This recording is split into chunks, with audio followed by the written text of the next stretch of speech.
चलिए इसमें हम लोग देखना है कि लिंग निर्धारण।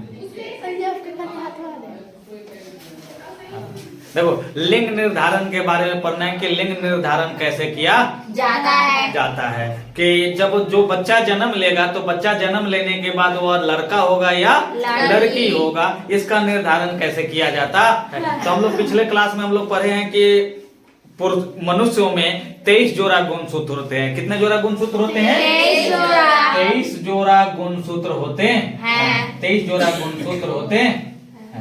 कितने जोड़ा गुणसूत्र होते हैं? 23 जोड़ा गुणसूत्र होते हैं, जिसमें से वो महिला में भी 23 जोड़ा होता है और पुरुष में भी 23 जोड़ा होता है। 23 जोड़ा यानी कि 46 गुणसूत्र होते हैं, जिसमें से 22 जोड़ा गुणसूत्र समान होते हैं। 22 जोड़ा गुणसूत्र क्या होते हैं? समान होते हैं। 22 जोड़ा गुणसूत्र क्या होते हैं? समान होते हैं। तो 23 जोड़ा गुणसूत्र, जिसमें से 22 जोड़ा गुणसूत्र क्या होते हैं? समान, यानी कि एक जैसा। कितने जैसा? एक जैसा। 22 जोड़ा गुणसूत्र समान है, लेकिन 23वां जोड़ा का होता है असमान होता। 23वां जोड़ा क्या होता है? असमान होता है, जिसमें अगर ये देखेंगे यहाँ पर 22 जोड़ा समान, यहाँ पर हम लिख दे रहे हैं कि ये हो गया पुरुष, ये हो गया महिला या स्त्री लिख रहे हैं, ये पुरुष हो गया, ये क्या हो गया? स्त्री। इसमें 22 जोड़ा जोड़ा समान। 22 जोड़ा का है? इसमें भी 22 जोड़ा का है? समान है। 22 जोड़ा का है? लेकिन 23वां जोड़ा है, 23वां जोड़ा यानी कि 23वां जोड़ा यानी कि दो गो और कितना गो? जोड़ा कितने गो का होता है? दो गो का। कितने गो का? तो 22 जोड़ा तो समान हो गया, तो बचा कै जोड़ा? एक जोड़ा। तो एक जोड़ा जो होगा, एक जोड़ा यानी कि दो गो, एक जोड़ा यानी कि कितना गो? दो गो। तो जिसमें पुरुष में होता है XY, क्या चीज? पुरुष में कौन कौन सा होता है? एक X होगा तो एक Y, और स्त्री में होता है दोनों X। दोनों का होता है X। 22 जोड़ा समान हो गया, और 23वां जोड़ा क्या होता है? अलग होता है, जिसमें पुरुष में क्या होगा? XY और स्त्री में होगा XX। स्त्री में क्या होगा? XX होता है। इसी को कहा जाता है लिंग क्रोमोसोम। इसको क्या कहेंगे? लिंग क्रोमोसोम। लिंग क्रोमोसोम। इसको क्या चीज कहेंगे? लिंग क्रोमोसोम। इसको भी कहेंगे लिंग क्रोमोसोम। समझे समझो? 22 जोड़ा गुणसूत्र तो समान होते हैं, लेकिन 23वां जोड़ा गुणसूत्र क्या होता है? असमान होता है। इसी 23वें जोड़े गुणसूत्र को कौन सा गुणसूत्र कहेंगे? लिंग क्रोमोसोम कहते हैं। कौन सा क्रोमोसोम कहेंगे? लिंग क्रोमोसोम। यही क्या करता है कि लिंग निर्धारण में मदद करता है। लिंग निर्धारण में मदद करता है। अब ये कैसे लिंग निर्धारण करता है, यहाँ पर समझिएगा। यहाँ पर हम लोग का पुरुष में कौन कौन सा गुणसूत्र है? XY। स्त्री में कौन सा गुणसूत्र है? XX। यदि निषेचन के समय ये पुरुष का कौन सा? X, स्त्री का कौन सा? X। ऐसे मिल गया, तो यहाँ पर कौन कौन सा बनेगा?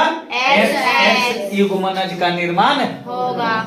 किसका निर्माण होगा? XX युग्मनज का निर्माण होगा। तो फिर XX हुआ, तो ये जो बच्चा जन्म लेगा वो क्या होगा? स्त्री यानी कि लड़की। क्या होगा? यानी कि यहाँ जन्म लेने वाले जो संतान होगा वो क्या होगा? लड़की। यही देखिए, पुरुष का X हो, पुरुष का X, तो फिर X आज दूसरा का X से, इसमें का पुरुष वाला पहले का X, स्त्री का दूसरा का, तो फिर का बनेगा? XX। तो फिर का जो नवजात शिशु जन्म लेगा वो क्या होगा? लड़की। यानी कि सीधा समय कह सकते हैं कि देखो, अगर यानी कहने का मतलब कि पुरुष का X गुणसूत्र, स्त्री के किसी भी गुणसूत्र से मिल रहा है। पुरुष का X गुणसूत्र स्त्री के किसी भी गुणसूत्र से मिल रहा है, तो XX युग्मनज का निर्माण होगा। और इससे जो जन्म लेने वाला संतान होगा वो क्या होगा? लड़की। क्या होगा? लड़की। यहीं पर देखिए, पुरुष का कौन सा?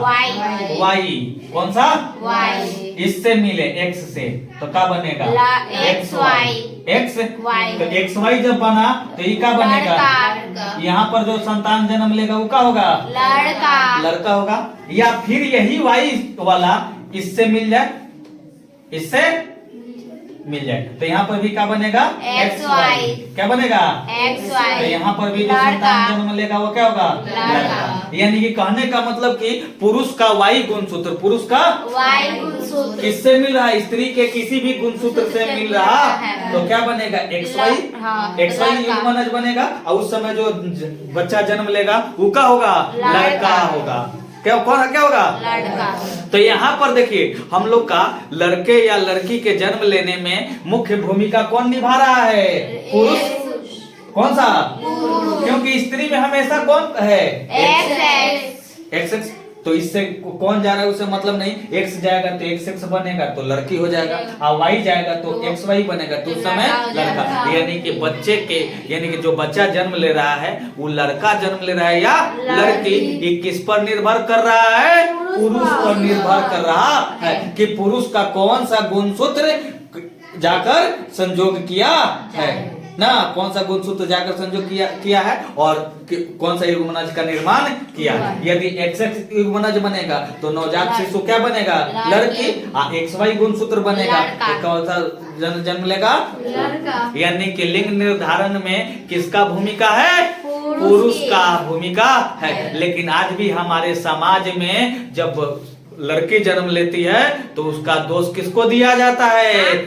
माँ को उसको दिया जाता है, उसको प्रत्यारित भी किया जाता है, लेकिन उसका दोष किसके पास है? पुरुष के पास है। समझ गया सब लोग? तो किस प्रकार से लड़का या लड़की का जन्म होता है? समझे सब? इसमें कोई दिक्कत नहीं।